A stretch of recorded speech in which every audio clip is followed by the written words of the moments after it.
All right, let's dive into a period of ancient Egyptian history that doesn't always get the spotlight.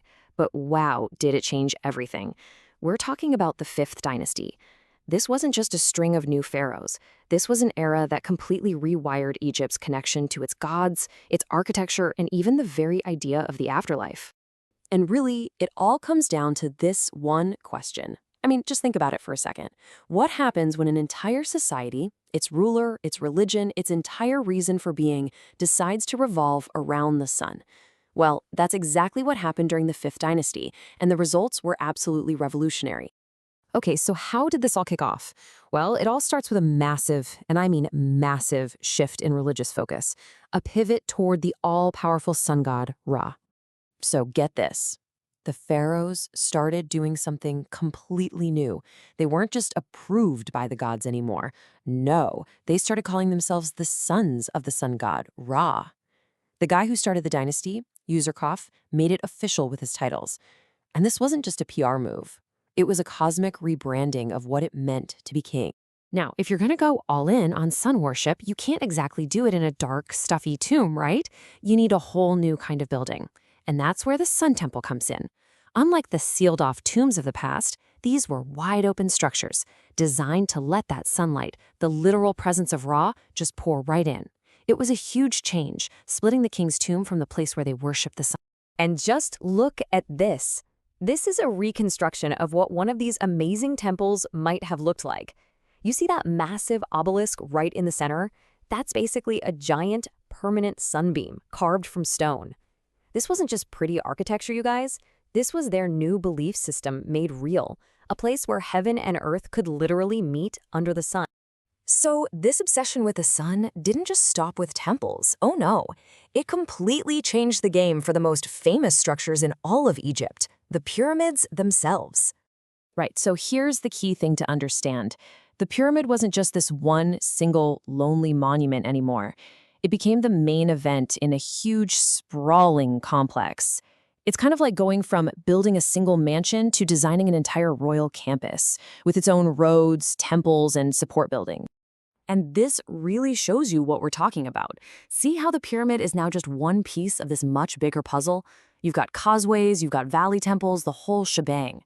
They weren't just building a tomb anymore.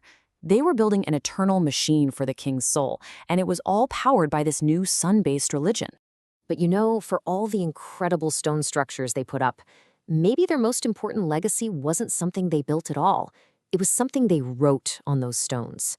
This is where we get the very first guidebook to the afterlife. Just take a look at these walls. We're inside the pyramid of a pharaoh named Unas. And for the very first time in history, the inside of a pyramid wasn't silent stone. It was alive, covered, literally floor to ceiling with these incredible sacred hieroglyphs. It was a roadmap for the soul. Just let that sink in for a second. This was the absolute first time this had ever been done. Before this king, Unas, you just had to hope the priests did the rituals right. But now, the king had a cheat sheet, a divine GPS for the afterlife, carved right into the walls of his tomb forever. We call these the pyramid texts, and they're exactly that, the world's first instruction manual for what to do after you die. Seriously, they had magical spells to fight off demons, hymns to please the gods, and step-by-step directions to help the king's soul rise up and join Ra on his solar boat. It was immortality guaranteed in writing. Now, you can't pull off this level of religious and architectural revolution without a solid foundation, right? You need a stable, wealthy kingdom to back it all up. So let's take a look at the art, the trade, and the expeditions that really paid the bills. Yeah, this was a time of incredible skill and organization. We see these beautiful, super detailed carvings of everything from life in the palace to hunting in the marshes. And behind it all was a really well-run government that could manage all these specialized artists and send huge expeditions to faraway lands like Punt and the Sinai to bring back exotic goods like incense and vital resources like copper and turquoise. And here's where it all connects so beautifully. You see these gorgeous carvings from a king's temple? Well, look closely. Those are the actual ships they used for their trading missions. So the art wasn't just pretty pictures. It was a record. It was them documenting their economic power and their reach across the ancient world. So let's step back. When you put all of these pieces together, what's the big picture? What did these Sun Kings really leave behind that would go on to last for thousands of years? This timeline really puts it into perspective. We're talking about roughly 150 years. That's it. In that short window, from Userkaf starting things off, to Sahure's expeditions, to Unas and his pyramid texts, you have this absolute explosion of new ideas. It was a short dynasty, but man, was it a powerful one.